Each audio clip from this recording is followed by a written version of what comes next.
Welcome back to another episode of Projecting Grandeur. I'm your host, Ron Dichter. Thanks for tuning in. Thanks for being part of our community. I want to talk today about a trip I just got back from. So I've been in Europe for the last week and a half, and I learned a ton of stuff about business. I learned a ton of stuff about myself, and also began to, I don't want to say question, but maybe reaffirm some of the things that I've been working on and why I'm doing them. So when I was there, I had the fortunate opportunity of talking to a bunch of local people, and really started to understand maybe the mindset of business in Europe versus business in the United States. And there are differences. Plenty of great people in both areas. But one of the things that I started to really comprehend was conviction. And as I started to kind of think about my business in a different lens and started to think about it from the vantage point of, how would Europe, adopt, my current business, my software, how would Europe embrace kind of the way that we go about creating community? I began to understand that there's some subtle differences in, how people perceive business and how people perceive, the time frame around business. And what I mean by that is that we as entrepreneurs oftentimes manufacture deadlines that don't have any real purpose or, maybe even necessarily value behind them.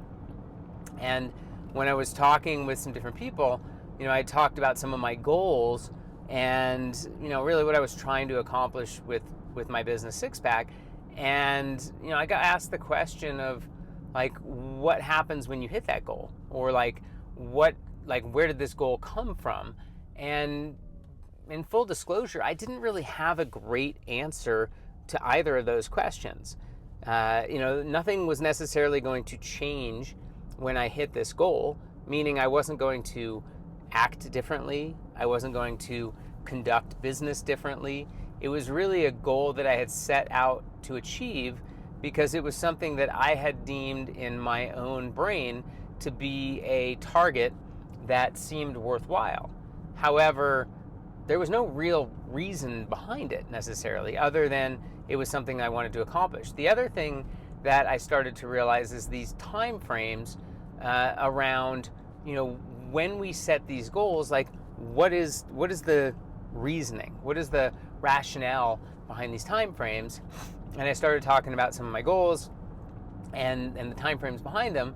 And when pressed on them, my answer was very simply well, I feel like I'm putting this amount of effort into the business, and therefore I want to accomplish these goals in this amount of time to justify the value of time that I'm putting in, or the value of money that I'm putting into the business. And that seemed a little bit like a foreign concept when I started chatting with people. And the question came back, was well, if your business is profitable and your business is throwing off enough cash that it supports you and your lifestyle, these other goals,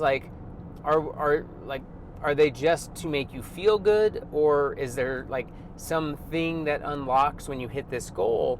And I kept going back to okay, well, if I do these things, then I can put X more resources into the business, which will unlock these new features, which would then give me the ability to go up market into a larger clientele, that these features unlock my ability. And that seemed to resonate a little bit more with the group that I was talking with. But again, I think the sense of urgency that I had discovered, at least in the conversations that I was having, is that as a American and as an entrepreneur in America, everything we do, we like to have purpose behind, or at least a lot of the type A people that I know that run businesses like to have purpose behind time that they put in. Otherwise, why put in the time? Whereas a lot of the businesses, which were all different sizes, seemed more keen on making sure that they keep, putting in the necessary effort to continue to support the business and grow the business, but it didn't seem to have maybe the same sort of like grandiose manufactured goals that I should say, I shouldn't put this wrapper on all of you, but that I, wrap around what I expect from a business. But long story short, what I came away with is that for me personally, and I know that there are a lot of you out there that are probably very similar, having a very specific goal and a time frame to achieve the goal are really, while they might be, manufactured and not necessarily, impactful in like what's going to happen when you hit them, those are the things that drive us, especially when, you're starting out in your business and you're growing it, and let's just say you get past the point of profitability and you're now able to at least take enough money that you can, pay for your lifestyle.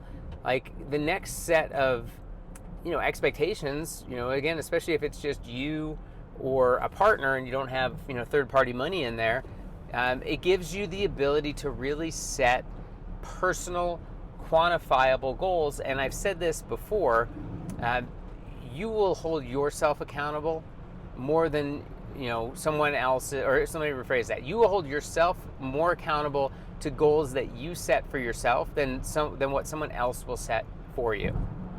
And so, again, my grand takeaway of my time in Europe was that, as a American entrepreneur, I have the freedom, luxury, ability to hold myself accountable to a standard that doesn't have to have rhyme or reason.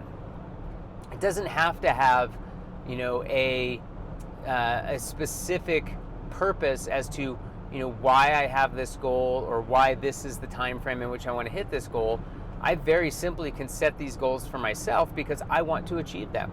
And again, holding myself accountable to a high standard is something that I have chosen to do, and something that I think I really, learned when I was there.